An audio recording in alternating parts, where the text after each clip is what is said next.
मियाँ साहब, आप हुकूमती शख्सियात पे, हुकूमती इदारों पे बड़ी क्रिटिसिज्म करते हैं कि उनकी वजह से हमारी इकोनॉमिक पॉलिसीज ठीक नहीं हो पा रही, लेकिन you represent the business community. 1 रुपए की इन्वेस्टमेंट नहीं आई इस मुल्क में। 125 कंपनियां मल्टीनेशनल 2 साल में चली गई हैं। 11 साल की हाईएस्ट गुर्बत है इस वक्त। 21 साल की बेरोजगारी है इस वक्त। बेरोजगारी का ये आलम है कि लोग कहते हैं खाना खिला दो, आपके नहीं खिलाना, आप कहते हैं घर का कोई काम करा दो।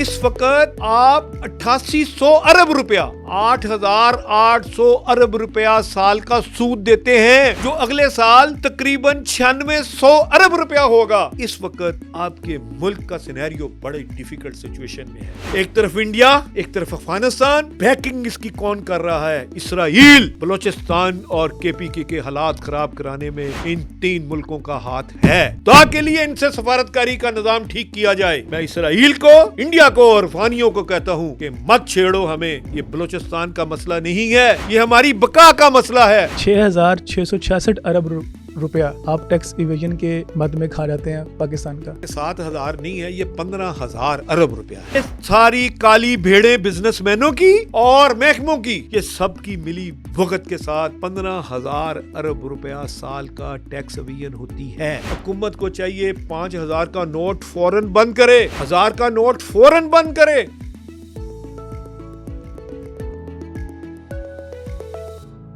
अस्सलाम वालेकुम नाज़रीन, मैं हूं Sama Faizi and you are watching public business. नाज़रीन, अभी प्लानिंग मिनिस्टर एहसन इकबाल साहब की तरफ से एक रिपोर्ट शाया हुई है। तो आज इस गुर्बत की बढ़ती हुई रेशो पे बात करने के लिए हमारे साथ मौजूद हैं जनाब अबूज़र शाह साहब।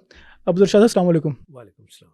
सर, इतनी पहले तो हम we should appreciate planning ministry कि उन्होंने एटलीस्ट देर आए दुरुस्त आए एडमिट तो किया कि ये पाकिस्तान में पॉवर्टी जो गुर्बत है वो पाई जाती है। पहले तो इस तरह का कोई सर्वे होता ही नहीं था। क्या कहते हैं इस पे? बहुत शुक्रिया जी। मैं बहुत खुश हूँ कि एहसन इकबाल साहब ने आज कुछ ग्राउंड रियलिटी पे बात करनी शुरू कर दी है। देखिए, आप चले जाएं 1980 से, मुझे बड़ा अफसोस के साथ कहना पड़ता है कि 46 साला जमहूरियत दौर में 46 ईयर्स जमहूरियत दौर को हो गए हैं।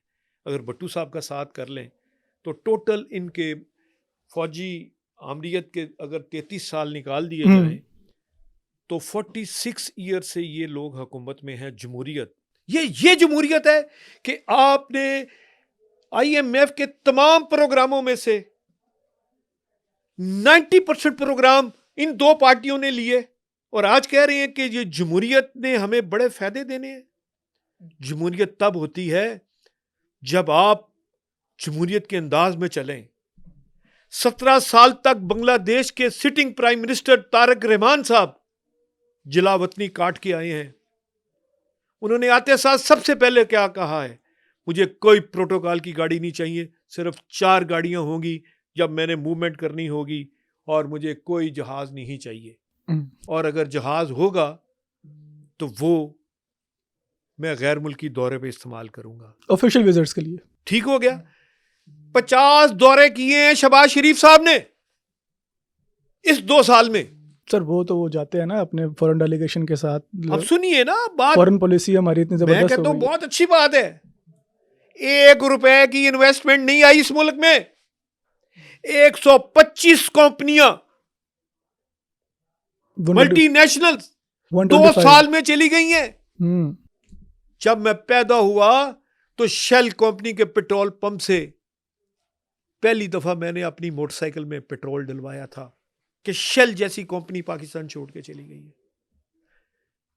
यार, अब क्या आप बात कर रहे हैं? 11 साल की हाईएस्ट गुर्बत है इस वक्त। और 21 साल की बेरोजगारी है। यानी कि इस वक्त आपको बेरोजगारी का ये आलम है कि लोग कहते हैं खाना खिला दो, आपके नहीं खिलाना, आप कहते हैं घर का कोई काम करा लो। पेट की आग बुझाने के लिए आप लोगों की पॉलिसियां इतनी गंदी हैं कि आप लोगों ने मुल्क को तबाह कर दिया है। और अल्लाह करे कि ये अगले बजट दें। इस वक्त आप 8800 अरब रुपया, 8,800 अरब रुपया साल का सूद देते हैं, जो अगले साल तकरीबन 9600 अरब रुपया होगा। यानी कि 2026-27 के बजट में कम से कम 9600 अरब, हो सकता है ये 1 लाख अरब पे चला जाए, 10,000 अरब पे बात चली जाए। 10,000 अरब रुपया सूद की बात कर रहा हूं मैं। तो वही तो उन्होंने कहा ना कि आईएमएफ की पॉलिसीज जो हैं उसकी वजह से सूद हमें देना पड़ता है, तो हम पॉलिसी तो आईएमएफ के कर्जे किसने लिए? ये आईपीपीज के अली बाबा 40 चोर किसकी पैदावार है? स्ट्रेट फॉरवर्ड मैं कहता हूं, अगर ये किक बैक नहीं लेते तो कुरान पे हाथ रख के कह दे कि हमने आज तक कोई करप्शन नहीं की, तो मैं मानने के लिए तैयार हूं। बात यह है, कुफर का निजाम चल सकता है, जुल्म का निजाम नहीं चल सकता। बात यह है कि इस वक्त आपके मुल्क का सिनेरियो बड़े डिफिकल्ट सिचुएशन में है। एक तरफ इंडिया, एक तरफ अफगानिस्तान, और बैकिंग इसकी कौन कर रहा है? इसराइल। बलोचिस्तान और केपीके के हालात खराब कराने में इन 3 मुल्कों का हाथ है। खुदा के लिए इनसे सफारतकारी का निजाम ठीक किया जाए। हम एक एटमी ताकत हैं, हमें साबित ना करना पड़ जाए, वो ना हो क़यामत से पहले क़यामत आ जाए। इसलिए मैं इसराइल को, इंडिया को और अफगानियों को कहता हूं कि मत छेड़ो हमें। ये बलोचिस्तान का मसला नहीं है, ये हमारी बका का मसला है। ये वही सीन आपसे करना चाहते हैं जो बांग्लादेश 71 में हुआ था, इधर तुम और उधर हम। और आपने देखा नहीं फ्लैटी होटल में क्या हुआ? सनाउल्लाह साहब, उनकी मीटिंग के दरमियान जब लोग उठ के चले गए, तो यही काफी है नफरत का इजहार। आपको पता है कितना नुकसान हुआ है बसंत पे? 200 अरब रुपए का नुकसान हुआ है। नुकसान 4 दिन सर, फेस्टिविटी थी, इतना इकोनॉमिक एक्टिविटी हुई है, बहुत अच्छा हुआ। 3 अरब डोरे रुपए बिकी हैं। डोरे बेचना तो हमारा मकसद नहीं है, हमारा मकसद नुकसान कैसे हो गया बसंत में? भाई 4 दिन जब आपका पहिया जाम हो जाए, 17,000 अरब रुपया आपका रेवेन्यू है। 17,000 को 365 पे तकसीम करो, 40 अरब रुपया डेली का रेवेन्यू जनरेट नुकसान हुआ है आपका। 4 दिन बंद रहा है। अच्छा, आप कह रहे हैं कि वो मार्केट्स क्लोज नहीं है उसकी वजह से?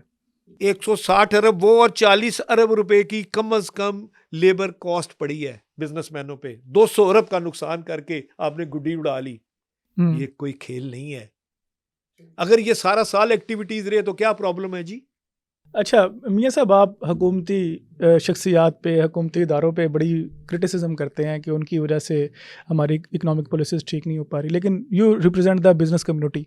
6,666 अरब रुपया आप टैक्स इवेजन के मद में खा जाते हैं पाकिस्तान का। बिल्कुल ठीक कह रहे हैं आप। उनको क्यों नहीं आप बोलते? देखिए 7,000 अरब रुपया आप कह रहे हैं, ये 7,000 नहीं है, ये 15,000 अरब रुपया है जो आपकी कम्युनिटी खा जाती है।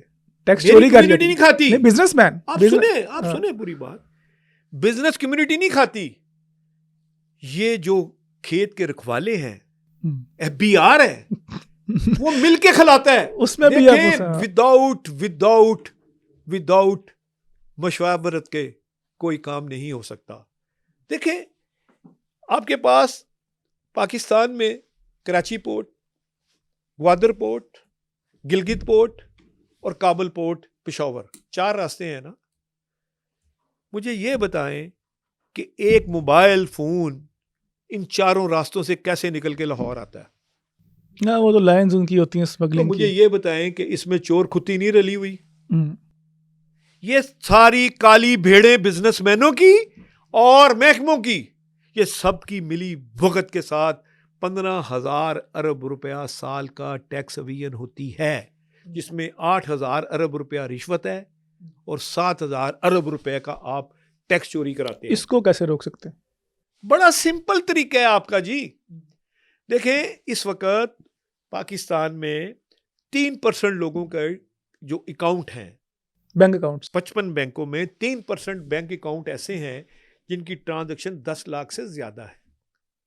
ओके, वो 3% को डिफाइन कर लें, वो तकरीबन 3% 1.5 करोड़ बंदा बनता है। अब वो 1.5 करोड़ बंदे को टैक्स नेट में ले आओ ना, उसमें आपने 70 लाख लोगों को टैक्स नेट में रखा हुआ है। अभी भी 100% गुंजाइश मौजूद है आप लोग करना नहीं चाहते। अच्छा, आप कहते हैं टैक्स रेशियो ना बढ़ाएं, टैक्स बेस को इंक्रीज कर दें। देखें, साइज ऑफ केक बड़ा करना पड़ेगा। आप खित्ते में सबसे ज्यादा टैक्स लगा रखा है आपने। अच्छा, मैं देख रहा था कि ये जो हमारा हमसाया मुल्क है इंडिया, वहाँ पे भी आपको तो 29% है ना कॉर्पोरेट टैक्स जो आपका है, वो 35% लेता है। उनका टैक्स का सिस्टम हमसे बहुत बेहतर है। इनकम टैक्स उसका ज़्यादा है, वो मैं देख रहा था कि इनकम टैक्स हमारा यहाँ पे कम लगता उनका है। टैक्स का सिस्टम इसलिए बेहतर है कि वो बनिए हैं, हम्म, उन्होंने डे 1 से जमहूरियत चला के दिखाई है। हमारे यहां जमहूरियत नहीं चल सकती। लेकिन इनइक्वालिटी तो वहाँ भी बहुत है ना, यहाँ पे भी मैं इनइक्वालिटी वो कहता करें हूं करप्शन 32 की बात उसकी करते हैं, मगर सबसे बड़ी करप्शन ड्यूल नेशनल है जो इंडिया में नहीं है। ड्यूल नेशनल है जो चाइना ने अब यहां तक पाबंदी लगा दी है। मैं आपको प्रोग्राम भेजता हूं। चाइना ने जितने अफसर हैं उनके, चाहे वो जुडिशरी से हैं, चाहे वो बिजनेसमैन हैं, उन्होंने कहा जिसके बच्चे इस वक्त या पिछले 5 साल से बाहर तालीम हासिल कर रहे हैं या बाहर रह रहे हैं, इंग्लैंड में, यूके में, कनाडा में तालीम हासिल कर रहे हैं, उन सब को नौकरियों से निकाल दिया जाए। तो भाईजान, आपके पास 50,000 जोके मौजूद हैं जो पार्लियामेंट में तकरीबन 50% के करीब मौजूद हैं। आप तो अभी तक अपना टैक्स रिटर्न नहीं डिक्लेयर कर पाए। कैसे हमारे लीडर हैं? क्या इनको लीडर कहते हैं? अपना हिसाब मांगो तो लीडरशिप खत्म। और भाई हिसाब देना पड़ेगा। तो भाई खुदा के लिए पॉलिसी अच्छी बनाओ। फिक्र ही नहीं। आप देखें, सिर्फ 8 दिन में स्टॉक एक्सचेंज 20,000 इंडेक्स नीचे गिर गई। क्यों गिरी? लोगों का एतमाद खत्म हो गया। इमरान खान के वक्त में इमरान खान ने जो किया, गलत किया। हमजा साहब के घर सीढ़ी लगा के गिरफ्तारियां की गई।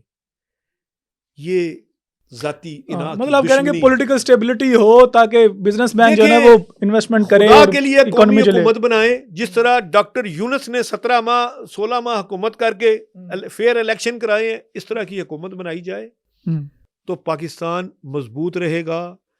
बलोचों को हक दिया जाए, पंजाबियों को हक दिया जाए, सिंधियों को हक दिया जाए, पख्तूनों को हक दिया जाए, सराकी को हक दिया जाए, हर सूबे का हिस्सा दिया जाए। मगर यह तरीकाकार गलत है कि आप कहें कि जो मैंने कह दिया वो मुगल आजम वाला साहब ना करें। आप सबसे पहले अगर पाकिस्तान को वाकई चलाना चाहते हैं, टैक्स रेशो कम करें। देखें, इस वक्त टैक्स रेशो बहुत ज्यादा अभी है। तो 14-15 किस्म के टैक्सेस हैं पाकिस्तान में। और नहीं भाई, आपको किसने कहा है? ओ भाई, जितने सेक्टी हैं सारे टैक्स पे, सब पे टैक्स है। एनवायरमेंट सेक्टी का टैक्स है। सर वो तो एक अलग आपकी नहीं स्पीड नहीं, मनी मैं वाली आपको बात कर रहे हैं, बताऊं, मैं हर बंदे का, ऑफिशियल। जब तक आप अपनी पॉलिसीज में एक जैसी स्टेबिलिटी नहीं लाएंगे, आपका मुल्क नहीं चल सकता। 78 साल से ब्यूरोक्रेसी ने हर आने वाले को सलूट मारा है और हर जाने वाले को पीछे से धक्का मारा है। जब आपने बाल कटवाने होते हैं ना, नाई ने भी, तो दूसरे नाई के पास जाता है। किसी ने हार्ट का ऑपरेशन करना हो ना, हार्ट का सर्जन अपना हार्ट का ऑपरेशन नहीं कर सकता। सर इसलिए तो आपको दावत दी है ना, आप इंडस्ट्रियलिस्ट हैं। इसलिए आपकी बड़ी मेहरबानी। इंडस्ट्रियलिस्ट का काम इंडस्ट्रियलिस्टों को दें, ट्रेडर का काम ट्रेडर को दें। आपका ये आलम है कि आपने अटक में भी चैम्बर बनाया हुआ है, कसूर में भी चैम्बर बनाया हुआ है। और खुदा के लिए पॉलिसी सही बनाओ। अटक का रेवेन्यू और कसूर का रेवेन्यू लाहौर में एक कंपनी देती है उतना रेवेन्यू जितना कसूर शहर पूरा देता है। उसके भी 2 वोट हैं फेडरेशन में, अटक के भी 2 वोट हैं, लाहौर चैम्बर के भी 2 वोट हैं, कराची चैम्बर के भी 2 वोट हैं। भाई कौन ये पॉलिसी बना के गया है? अगर गलती भी है, गलती पे गलती ना निकालें। पाकिस्तान ठीक करना है, सबसे पहले आप आए ब्यूरोक्रेसी पे। कोई ब्यूरोक्रेट बनने से पहले, जब तक वो ब्यूरोक्रेट गवर्नमेंट के स्कूल का नहीं पढ़ा हुआ, गवर्नमेंट के कॉलेज से नहीं पढ़ा हुआ, वो CSS के इम्तिहान में अपीयर ही नहीं हो सकता। इससे क्या फायदा होगा? इससे ये फायदा होगा कि हर वक्त एलीट क्लास के बच्चे ही ऊपर आएंगे। और भाई वोट आप लेते हो गुर्बत से, और मजाक करते ऊपर बैठ के उन गुर्बत का मजाक करने के लिए इन लोगों को बैठाया हुआ है।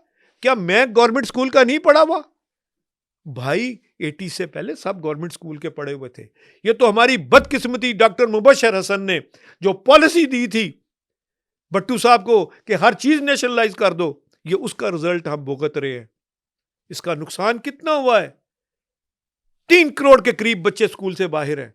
ये किसकी नालायकी है? इस हुकूमत की नालायकी है जो 45 साल से जमहूरियत का नाम चला रहे हैं। ये जमहूरियत नहीं चाहिए। जमहूरियत का हुस्न ये होता है आज़ादाना इलेक्शन हो, जो बंदा सच्चा जीते उसको आगे लाओ। उसकी गलती है, लोग आगे रिजेक्ट कर देंगे। अच्छा, आप सिर्फ पॉलिटिशियंस को, ब्यूरोक्रेट्स को इसका जिम्मेदार ठहराते हैं। फिर मैं दोबारा बिजनेस कम्युनिटी की तरफ आ रहा हूँ कि अंडरग्राउंड जो हमारी अंडरवर्ल्ड इकोनॉमी जितनी भी है, जो अनडॉक्यूमेंटेड इकोनॉमी है, वो 32.6% है। ये ज्यादा है। 32% तो गवर्नमेंट का यहाँ है पे ना। फिर जाके बिजनेसमैन का कसूर निकलता है ना। नहीं, देखिए मैं आपको एक बात आप बताऊं। शॉर्टकट्स और देखिए लूपहोल्स मैं ढूंढते हैं आपको इकोनॉमी एक में। छोटी सी बात बताऊं। मैं कई दफा एग्जाम्पल दे चुका हूं।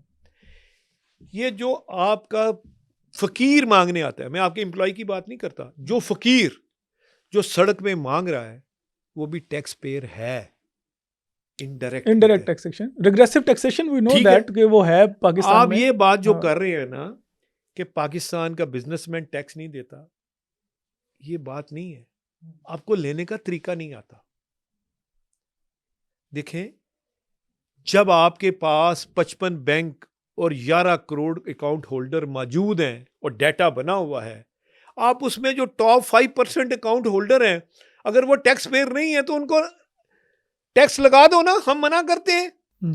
हुकूमत को चाहिए 5,000 का नोट फौरन बंद करे, 1,000 का नोट फौरन बंद करे, और थ्रू कैश ट्रांजैक्शन पे 6% टैक्स होना चाहिए और क्रॉस चेक पे 3% टैक्स लगाना चाहिए। तो आपका बजट पूरा हो जाता है, सरप्लस में आ जाएगा। नो डबल हो जाएगा, तकरीबन 35,000 अरब हो जाएगा। अच्छा जी। अब ब्लैक इकॉनमी की बात करते हैं। आपका मुल्क जरी मुल्क है। जितना जिम्मेदार माल बेचता है, अपनी कपास बेचता है, गंदम बेचता है, तिल बेचता है, चने बेचता है, जो आइटम भी बेचता है, फ्रूट बेचता है, उस पर टैक्स नहीं है। हाँ, एग्रीकल्चर पे बिल्कुल टैक्स नहीं है, इंडस्ट्री पे टैक्स की भरमार मगर है। उनके साथ भी जुल्म है कि उनकी खाद के ऊपर बहुत टैक्स है, उनके बिजली के ऊपर टैक्स है। और भाई आप एक पॉलिसी बनाएं। आपने सोलर लगा दिया चोलिस्तान में 100 मेगावाट का, जिसकी आउटपुट 8 मेगावाट रह गई क्योंकि रेत आती है। आपने साहिवाल प्रोजेक्ट लगा दिया कोयले पे, एनवायरनमेंट का आपको नहीं पता था। ये क्या पॉलिसी बना रहे हैं जी? इकबाल हसन साहब ने उस वक्त क्यों नहीं रोका जी उन्हें कि साहिवाल प्रोजेक्ट नहीं लगना चाहिए? आपकी तबाही का मेन राज इस वक्त जो है, मैं आपको बता दूं, आईपीपीज हैं, जिन्होंने 100 अरब डॉलर से ज्यादा कैपेसिटी चार्जेस लिया है। कैपेसिटी चार्जेस मीन बगैर कुछ दिए। उनके साथ कॉन्ट्रैक्ट्स हुए हैं ना, उसको किस तरह खत्म कर दें? तो कॉन्ट्रैक्ट करते वक्त तो होश के किसने करवाए? ये ब्यूरोक्रेसी ने करवाए थे, इन पॉलिटिशियनों ने किए थे, पीपल्स पार्टी और नून लीग ने किए थे आईपीपीएस के साथ जी। आज ये इनोसेंट बन रहे हैं जी, हम ये आईएमएफ का कर्जा है जी। किसने लिए कर्जे के सारे प्रोग्राम? इन दोनों हुकूमतों ने लिए। बात यह है, सच बहुत कड़वा होता है, इनको ये बर्दाश्त करना पड़ेगा। मुल्क ठीक करने तमाम ड्यूल नेशनल को निकाल दिया जाए, उनको कोई अहम ओहदा ना दिया जाए। नंबर 2, आप टर्नओवर टैक्स लगाएं। आप फौरी तौर पे 5,000 और 1,000 का नोट बंद करें। उसके साथ साथ आप पाकिस्तान की बेहतरी के लिए ब्यूरोक्रेसी में इस्लाहत लेके आए, डिपार्टमेंट कम करें और right man the right job रखें।